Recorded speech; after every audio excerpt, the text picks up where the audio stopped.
Dans cette édition d'information et c'est parti pour ce journal. Le sommet de Luanda s'est achevé hier dans la capitale angolaise. Un point de presse de 3 présidents a sanctionné cette rencontre voulue de tous les enjeux. Parmi les résolutions phares, on note la mise en place d'une feuille de route dite de Luanda qui prévoit la cessation immédiate des hostilités et le retrait sans condition du M23 de ses positions en RDC. On fait le point avec Blandine Zovo et Kazo Kazadi. La capitale de la République d'Angola accueille ce mercredi 6 juillet une tripartite RDC-Angola-Rwanda sous la médiation du président angolais João Lourenço, président en exercice de la CIRGL, conférence internationale sur la région des Grands Lacs. Le chef de l'État Félix Antoine Tshisekedi Tshilombo est arrivé en début de soirée dans la capitale angolaise, accueilli sur le tarmac par un comité restreint composé des officiels des deux pays. C'est à l'initiative du président João Lourenço, mandaté par l'Union africaine, que Paul Kagame et Félix Antoine Tshisekedi Tshilombo vont se rencontrer dans un mini-sommet pour faire baisser la tension entre les deux pays voisins.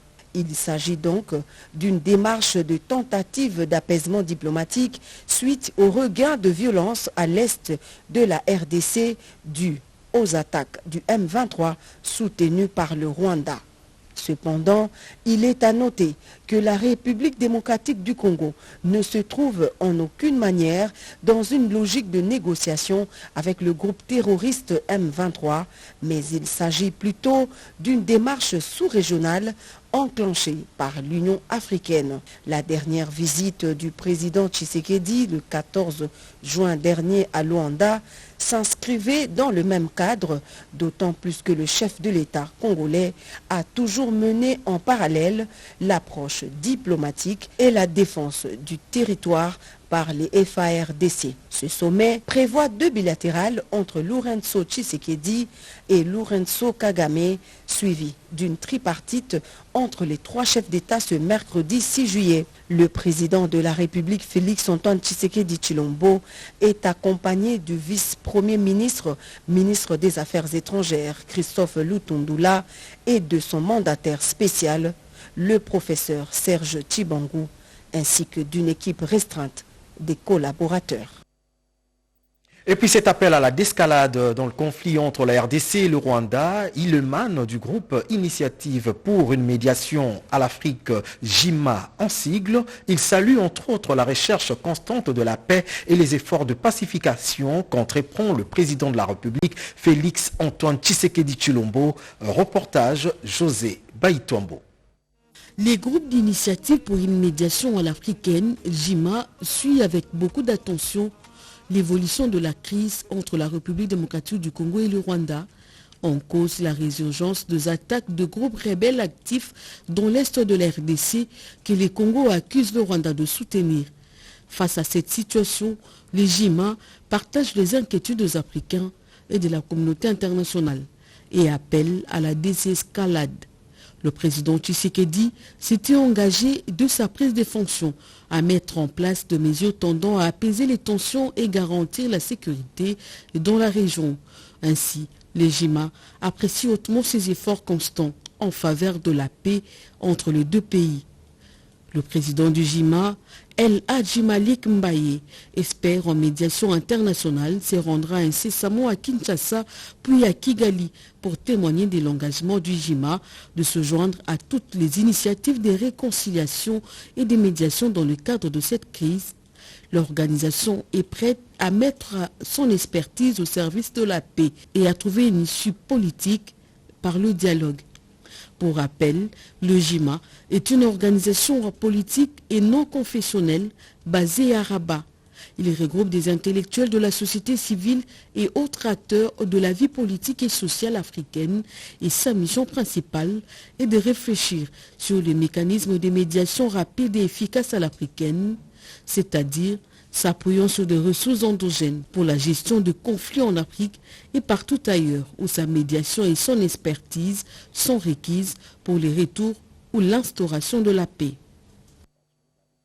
Paiement des créances étatiques dues à la Régie des eaux et à la SNEL, on en parle dans ce journal avec le Premier ministre Jean-Michel Samalukonde Kyenge qui salue les recommandations formulées par la commission mixte chargée de la réforme du mode de gestion des consommations d'eau et d'électricité par les instances officielles. Reportage Pati Tondouangou, Bienvenue Loussala et Marcel Moubenga. Les paiements des créances étatiques dues à la Régie des eaux et à la SNEL, c'est le résultat des recommandations des travaux de la 4e phase de la commission technique mixte chargée des réformes du mode de gestion des consommations d'eau et d'électricité des instances officielles et des ayants droit. Travaux qui ont mis ensemble les délégués de la présidence, de la primature, de quelques ministères et ceux du Conseil supérieur du portefeuille. Le Premier ministre Jean-Michel Samalukonde Kyenge, qui a clôturé ses assises, a loué la pertinence des recommandations formulées par la commission technique mixte. Recommandations qui rencontrent la vision du chef de l'État, Félix Antoine Tshisekedi Tshilombo, qui place les peuples au centre de tout intérêt. En ma qualité de chef du gouvernement, il m'arrive souvent de m'interroger sur la performance attendue de ces deux entreprises face au portefeuille important des impayés nés de la consommation de l'eau et de l'électricité des instances officielles et ayant droit. C'est à ce titre que j'apprécie à leur juste valeur les recommandations de la commission technique mixte et encourage Madame la ministre d'État, ministre du portefeuille, de poursuivre dans le même élan afin d'aboutir avec le concours des responsables du secteur et de toutes les personnes qui ont contribué à ce travail, à l'assainissement des finances des entreprises du portefeuille. Bien avant, la ministre d'État au portefeuille, Adel Kaïnda, a circonscrit les cadres de cette rencontre et a soulevé la nécessité et l'urgence de la signature d'un arrêté interministériel devant déterminer les critères d'éligibilité pour la prise en charge par les trésors publics des factures de consommation d'eau et d'électricité. Je reste convaincu qu'il s'agit là de l'expression irréfutable de cette volonté, défiant toute épreuve pour la recherche de solutions idoines aux multiples et épineuses préoccupations des entreprises du portefeuille de l'État. La patronne du portefeuille a clôturé ses propos par un remerciement au chef du gouvernement pour avoir répondu favorablement à son invitation de présider la clôture de ses assises. Et si vous ne le savez peut-être pas, sachez que 2 ans après sa fermeture suite à la pandémie du coronavirus, le poste frontalier de Lufu a été ouvert hier au trafic et c'est le ministre de l'Intérieur et Sécurité Daniel Asselo Okito qui a présidé cette cérémonie. Reportage José Baïtouambo. Quelques tours de clé dans les serrures pour ouvrir le poste frontalier au plaisir des vendeurs. Les marchés de Lufu, érigés entre la République démocratique du Congo et l'Angola dans les territoires de Songololo, Congo central, a officiellement repris ses activités ce 5 juillet, 2 ans après sa fermeture à cause du coronavirus. Le vice-premier ministre congolais de l'Intérieur et Sécurité, qui a présidé la cérémonie aux côtés de son collègue angolais, a indiqué que cette réouverture ne devrait pas donner lieu à des désordres. Un devoir pour moi, celui de remercier leurs excellences Joao Lorenzo et Félix Antoine Tshisekedi, respectivement, président de la République populaire d'Angola et président de la République démocratique du Congo, pour le degré de rapport actuellement entretenu par nos deux pays, degré de rapport qui fait que nos deux peuples, Angola et RD Congo, sont rapprochés davantage. La réouverture de nos frontières n'appelle pas à du désordre. Au nom du gouvernement de la République démocratique du Congo, j'invite tous nos concitoyens à pouvoir faciliter la tâche à nos services de renseignement, de sécurité et de défense. Les deux peuples ayant de liens historiques, la rouverture de cette frontière va de nouveau booster les échanges commerciaux entre les deux peuples à travers notamment les renforcements sécuritaires de personnes et de biens sur ces lieux de négoce qui permettaient à toutes les couches sociales d'acheter à moindre coût plusieurs produits tels que le couche jetable pour bébé, le lait, la farine de maïs, l'huile végétale, les chaussures et autres. La frontière congolo-angolaise de Lufu n'est pas la seule qui rouvre à travers cette cérémonie qui a connu également la participation des gouverneurs du Congo central et du Kasaï et ceux de plusieurs provinces angolaises. Les activités reprennent dans tous les postes frontaliers partagés par la RDC et l'Angola. Au total, 121 lauréats de la deuxième promotion du diplôme interuniversitaire en drépanocytose ont reçu demain de la première dame, Denise Nyakero Tshisekedi, leur diplôme de spécialisation. Ces diplômes interuniversitaires est une réponse aux écueils que relevait dans la prise en charge des drépanocytaires en RDC. Reportage Naïcha Kiala.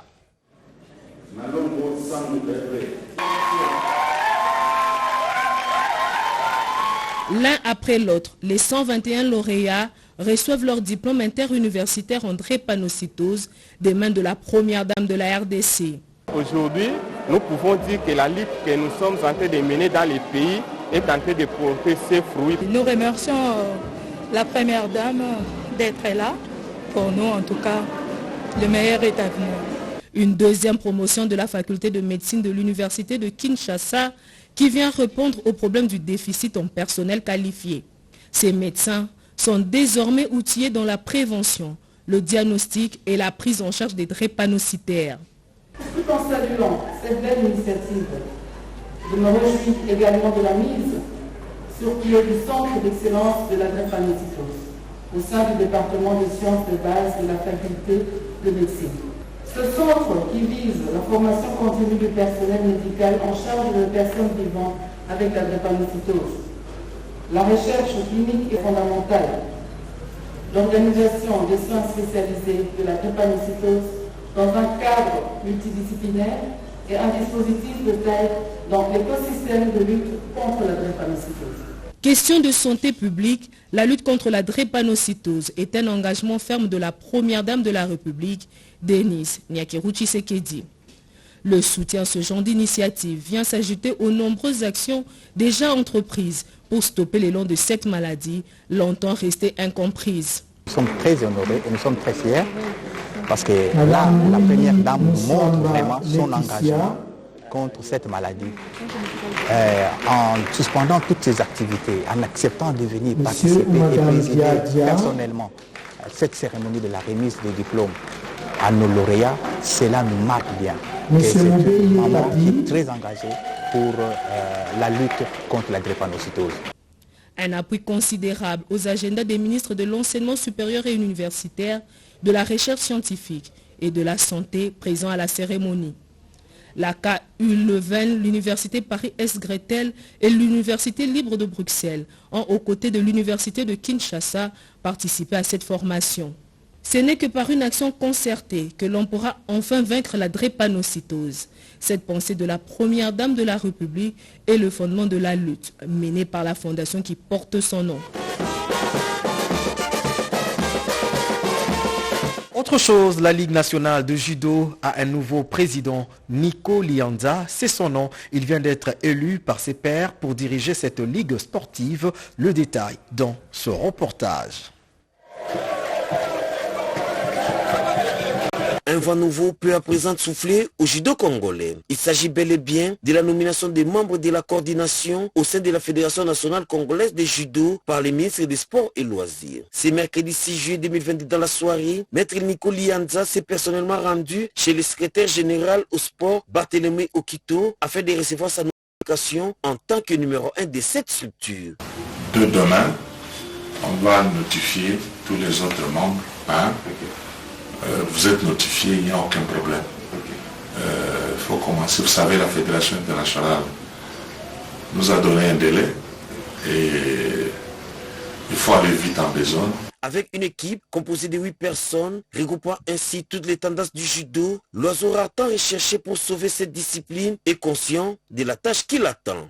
Les impressions aujourd'hui, c'est de l'espoir que notre sport que nous aimons, que nous avons pratiqué, que nous pratiquons, va enfin sortir son bout du nez de cette sombre période que nous avons traversée, en espérant qu'avec l'unité dans le judo, nous allons faire avancer les choses. Le travail que j'aurai à faire, je ne le ferai pas seul. Il y a une coordination. Nous allons travailler dans l'unification et les choses, nous l'espérons très bien, vont avancer.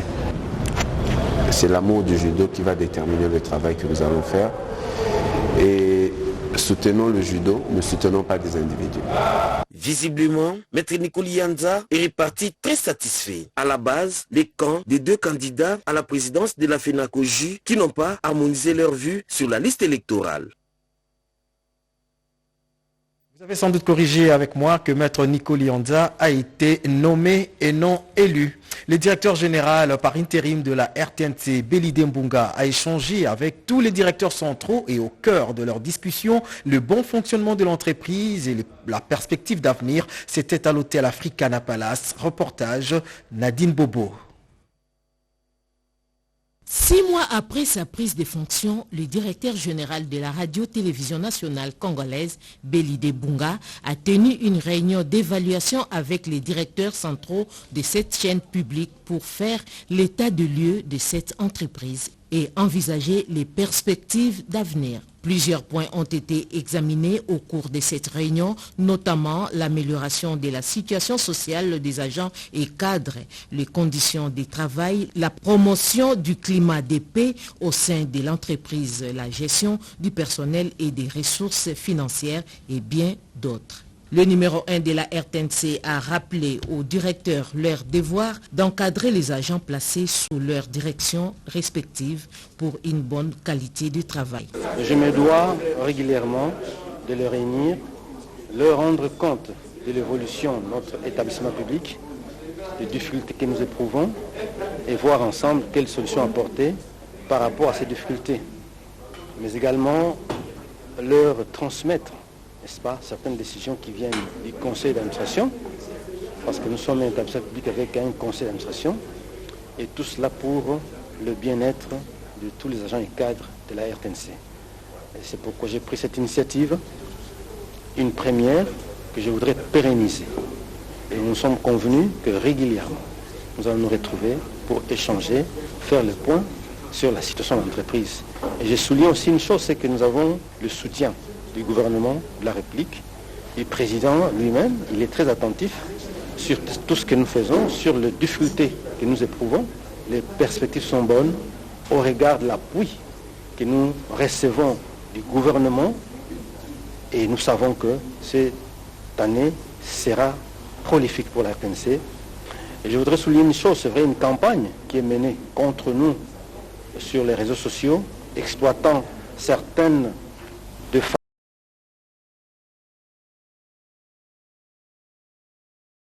que nous constatons, c'est vrai, nous sommes une chaîne où il y a les gens de tous ordres, de toutes les conditions, mais cela ne nous croche pas parce que nous savons que professionnellement nous sommes au point.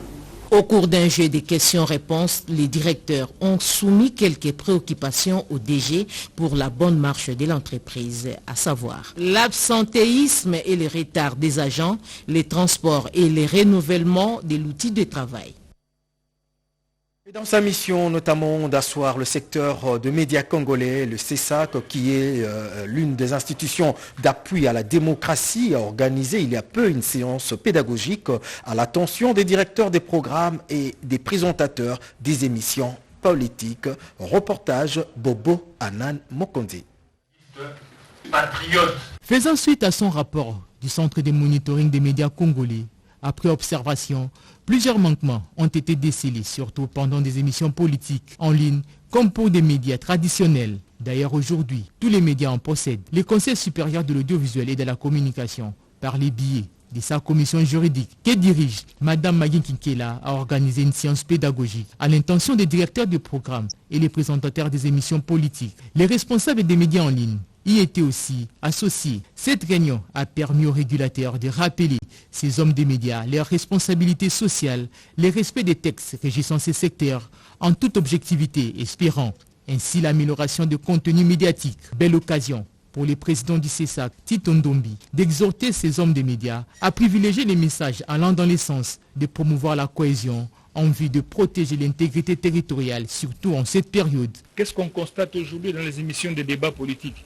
Au lieu que ce soit de forums, de débats constructifs, mais c'est devenu des déversoirs de propos malveillants de tout genre. Certains plateaux se transforment même en ring de catch, en ring de boxe. Non, à un moment, il faut revoir les choses. L'idéal serait tout simplement de fermer, d'assainir et tout ça. Pour assurer le pluralisme nécessaire, surtout à la veille d'un processus électoral, on ne va pas le faire en fermant des médias. Au contraire, c'est en essayant d'encadrer. Nous voulons prévenir les dérives possibles. Malgré les nombres énormes de médias et des émissions politiques existants en RDC, seul un nombre réduit a répondu à l'invitation du CESAC. Les autres ont brillé par leur absence, sans pour autant tenir compte de la portée de cette séance, tenir dans le contexte où la République démocratique du Congo s'apprête pour les échéances électorales de 2023. Les enfants souffrant des traumatismes graves dus aux explosions des engins militaires ont bénéficié d'une prise en charge gratuite avec l'aide du registre congolais des traumatismes à l'hôpital Mamayemo. On fait le point avec Rodé Panda. C'est ce qu'on appelle l'altruisme et la compassion envers les semblables pendant les moments de détresse. Les registres congolais des traumatismes et Récotrauma qui résident à travers le monde s'est assigné la mission de secourir et aider les personnes victimes de traumatismes. 2 enfants souffrant de traumatismes graves dus à une explosion d'engins de guerre et internés à l'hôpital général de référence de Kinshasa ex-Mamayemo ont été secourus pour une prise en charge par les Récotrauma avec des cotisations de membres, sans aucun subside de l'État congolais. La vie de ces enfants est déjà hors danger, explique les médecins spécialistes. Nous avons reçu 2 enfants, des polytraumatisés graves. On les a pris en charge grâce à Récotrauma. L'un qui souffrait après explosion d'un engin militaire, il y a un qui avait une éviscération, il y avait les viscères qui étaient dehors et quelques lésions en interne. Alors on a dû l'opérer. L'enfant se porte bien maintenant. Et l'autre, c'est aussi un polytraumatisme grave aussi, mais lui c'était beaucoup plus au niveau des poumons. Alors il avait le sang au niveau de ses poumons. Alors il fallait drainer. Lui aussi on l'a opéré. On a fait notre drainage thoracique et il avait d'autres lésions et tout ça. Alors on l'a aussi pris en charge. Et les 2 enfants doivent sortir déjà en réanimation aujourd'hui pour aller au pavillon 6 en chirurgie. Pour la suite de la prise en charge, nous ne pouvons dire que merci à Récotrauma. Les parents de ces enfants bénéficiaires ont dit merci à leurs bienfaiteurs. Avec les cotisations de membres, le registre congolais des traumatismes et Récotrauma a implanté des représentations à travers les provinces de la RDC et dans tous les coins du monde pour assurer la prise en charge des personnes traumatisées. Il faut noter que 95% des cas de traumatisme sont essentiellement causés par des accidents de tout genre. Et puis cette question, comment arrêter des stratégies pouvant permettre à la RDC de faire face à l'insécurité alimentaire pour en avoir un cœur net afin la politique agricole durable de la RDC vient d'être validée. C'était à l'issue de la clôture de l'atelier national de validation organisé par la FAO, présidé par le ministre de l'Agriculture. Regardez. Au total, 161 participants ont validé la politique agricole durable de la République démocratique du Congo. C'est là, moyennant quelques amendements.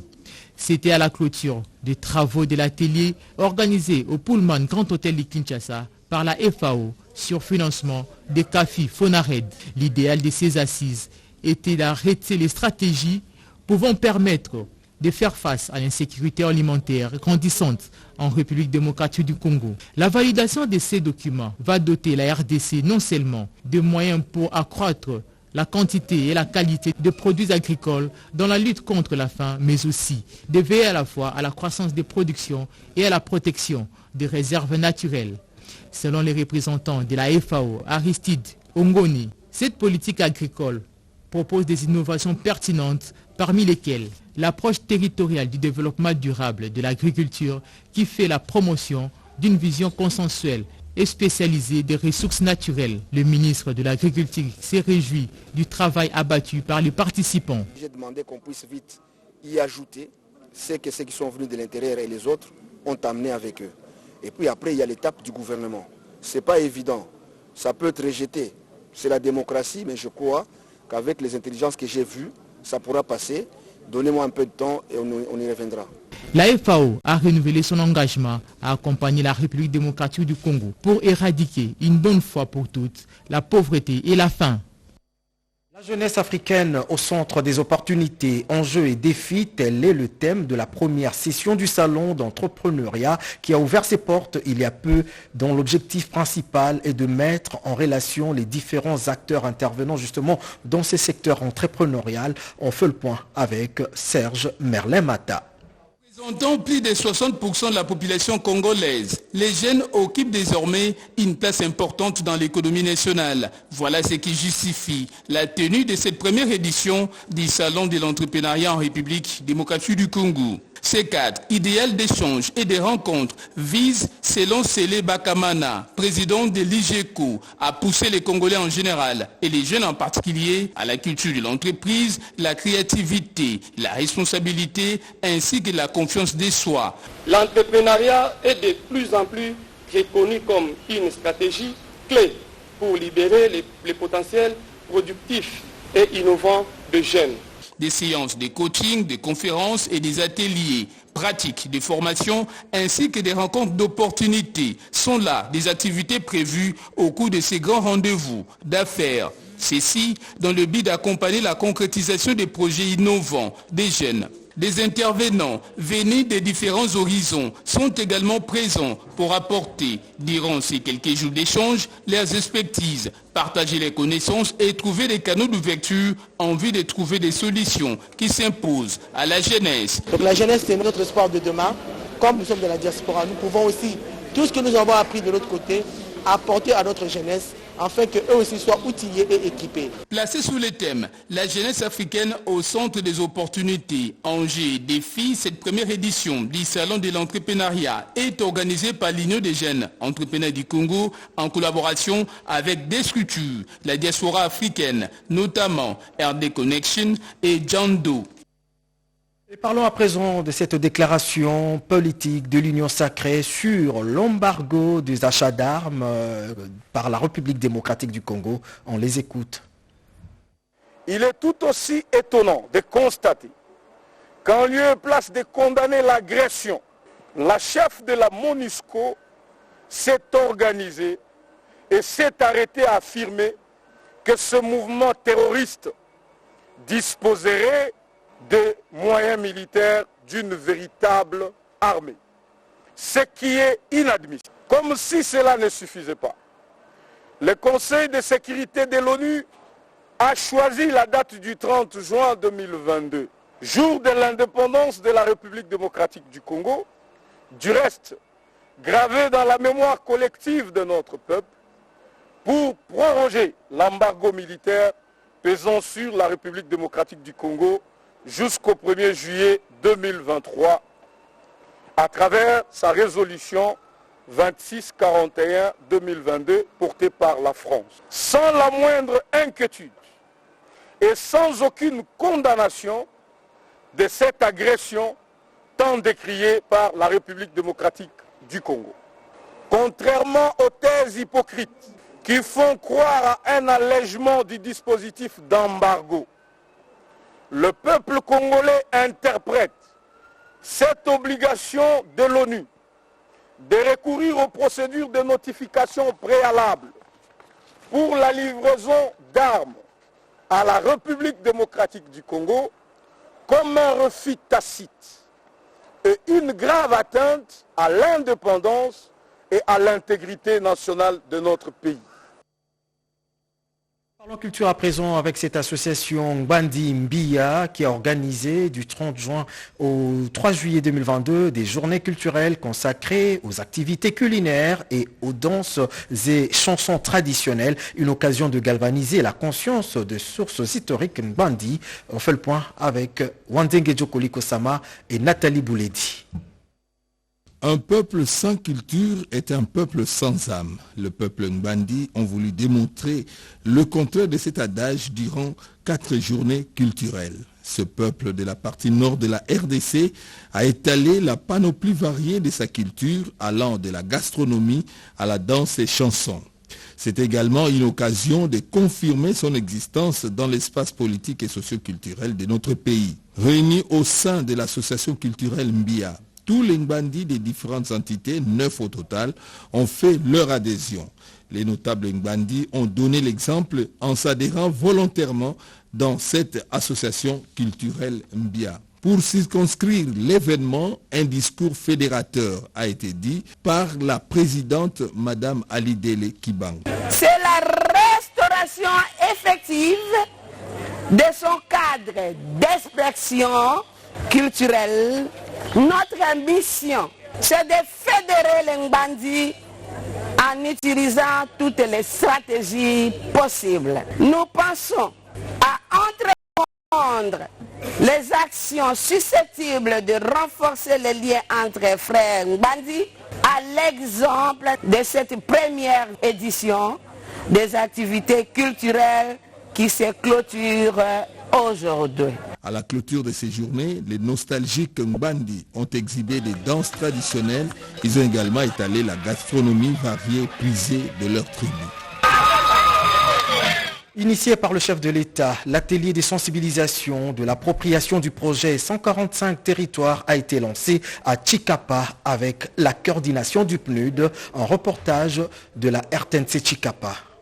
Le gouverneur Gaston Kolechimwanga a, au nom du gouverneur Piemé, procédé au lancement officiel de l'atelier de sensibilisation et d'appropriation du programme de développement de 145 territoires au Kasaï. La cérémonie a eu lieu dans la salle de chapiteau dans la commune de Dibumba en présence du président de l'Assemblée provinciale Aloïs Mouchitungenge et plusieurs couches sociales de la province. Ce programme de développement local de 145 territoires est un programme d'investissement public multisectoriel orienté vers le monde rural initié par le président de la République, Félix Antoine Tshisekedi Tshilombo. Les activités opérationnelles de ce programme seront mises en route sous 4 composantes, notamment le développement des infrastructures, services socio-économiques de base, la promotion des économies rurales dynamiques assises sur l'échelle des valeurs agricoles et les petites et moyennes entreprises et artisanats, le renforcement de la gouvernance locale et des capacités des acteurs nationaux et locaux et le développement d'un système d'information géoréférencé de suivi des progrès du programme. Dans ce mot de circonstances, le représentant du PNUD dans le Grand Kasaï a lancé un vibrant appel à tous les acteurs et parties prenantes provinciales et locales impliqués dans la mise en œuvre. Pour sa part, le vice-gouverneur Gaston Kolechimwanga, au nom du gouverneur à mission, rappelait à tous les participants leur devoir pour la réussite peu avant de lancer officiellement ce programme au Kasaï. C'est par ces mots pleins d'optimisme que je lance au nom du gouverneur de province des activités du programme de développement de 145 territoires de la RDC dans la province du Kasaï. Et on termine cette édition d'information par la politique avec l'UDPS Kibasa au Haut-Katanga qui vient d'organiser un séminaire de formation de jeunes du parti à Lubumbashi, une initiative du président interfédéral qui milite pour la participation de la jeunesse à la gestion de la chose publique. Reportage Nonon Mantsekou. Les renouvellements de la classe politique et la réalisation des aspirations des jeunes pour une bonne gouvernance de la chose publique s'avèrent nécessaires, voire impératifs pour la République démocratique du Congo. Raison pour laquelle, durant 3 jours, les jeunes de l'Union pour la démocratie et les progrès social UDPS Kibasa, venus de tous les coins du Grand Katanga, ont été formés dernièrement sur le leadership et les stratégies de développement personnel, ainsi que sur les attitudes des personnes qui réussissent et la prise objective des risques. Les formateurs, en l'occurrence le secrétaire général de l'UDPS Kibasa, Maître Séraphin Umbaka Pépé, le président national de la jeunesse, Marcel Panzou, ainsi que d'autres intervenants, se sont plus penchés sur les questions liées à la gestion des conflits, à l'engagement patriotique des jeunes dans la politique, mais aussi à l'organisation des structures de base. Ces séminaires de formation organisés à Lubumbashi par le président interfédéral de la jeunesse de l'UDPS Kibasa, Grand Katanga, avaient pour objectif d'avoir davantage de jeunes dynamiques capables de diriger les pays dans l'avenir. Patean Binene Akadiat a dans son mot de bienvenue circonscrit les cadres de cet événement. Je suis honoré de prendre la parole aujourd'hui à l'occasion de l'ouverture de ce séminaire de formation sur un sujet qui me tient à cœur, le leadership et l'engagement politique de la jeunesse, que nous organisons ce jour comme première édition de l'Assemblement des jeunes du Grand Katanga pour le compte de notre cher et beau parti. Je souhaite de fructueux échanges et vous remercie de votre aimable attention. Que vive la jeunesse du Grand Katanga, que vive l'UDPS Kibasa et que Dieu bénisse notre parti. Une jeunesse consciencieuse. Voilà, mesdames et messieurs, c'est par cette note politique que nous bouclons complètement ce journal. Merci de l'avoir suivi et à très vite. Au revoir.